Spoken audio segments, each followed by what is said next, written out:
भूतिया अधीर। गहरी रात एक छोटे से गांव को अपने रहस्यों से घेरा हुआ था। उस गांव के एक गंभीर साधु ने उस स्थान को भूतिया अधीर कहा था।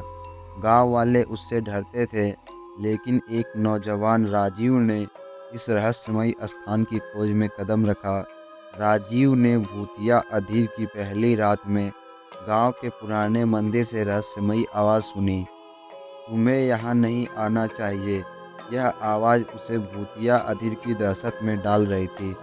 राजीव ने मंदिर में एक पुरानी किताब खोज लिया, जिसमें लिखा था कि भूतिया अधीर में कोई ऐसा रहस्य है जो दुनिया को आश्चर्यचकित कर सकता है। राजीव ने मंदिर के विभिन्न हिस्सों में रहस्यमय चिन्हों की खोज की। उसने एक विशेष चिन्ह को ध्यान से पहचाना, जो उसे अगले रहस्य की ओर बढ़ने के लिए मार्गदर्शन कर रहा था। चिन्हों के मार्गदर्शन में राजीव ने एक रहस्यमयी सीढ़ी खोजी, जो उसे भूतिया अधीर के अंदर ले जाती थी। वहाँ की चीज़ें बदल गई और उसकी उत्सुकता बढ़ गई और लग रहा था कि रहस्य की गहराइयों का सामना करने का वक्त आ गया है। अचानक उसने देखा कि सीढ़ी के नीचे एक बड़ा दरवाज़ा उसका स्वागत कर रहा था। राजीव ने उसे खोला और एक नए अद्भुत लोक का सामना किया। राजीव को मिली एक रहस्यमय दुनिया, जहां उसे अनदेखे और अद्भुत स्थानों का संग्रह देखने का मौका प्राप्त हुआ। यहाँ भूत शांति से जी रहे थे और रहस्यों की एक बड़ी संपत्ति थी।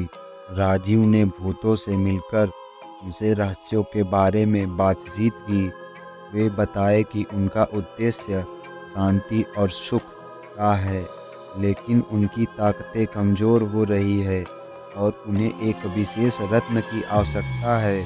राजीव ने उनसे उस रत्न का पता करने का वादा किया। राजीव ने रहस्यमय दुनिया में एक अद्वितीय स्थान खोज निकाला, जहां एक पुराना परिक्रमा पथ उस रत्न की ओर मुख किया था। उसके साथ एक रहस्यमय संदेश भी था, जो राजीव को राह दिखाता था। परिक्रमा पथ का अंत आते ही एक अद्भुत सृष्टि उसके सामने खुली। एक सुंदर वन में राजीव ने वही रत्न पाया, जो भूतों की ताकतों के पुनर्निर्माण के लिए उन्हें आवश्यक था। राजीव ने रत्न को संग्रहित करके भूतों के पास वापस लौटा दिया। यह संयोजन ने भूतों की ताकतों को मजबूत किया और उन्हें नई ऊंचाइयों तक पहुंचा दिया। और भूतों का आभूषण चमक उठा और उन्होंने राजीव को धन्यवाद दिया और उनका राजा बनने का सपना पूरा हो गया और भूतों की दुनिया में नया कीर्तिमान स्थापित हो गया।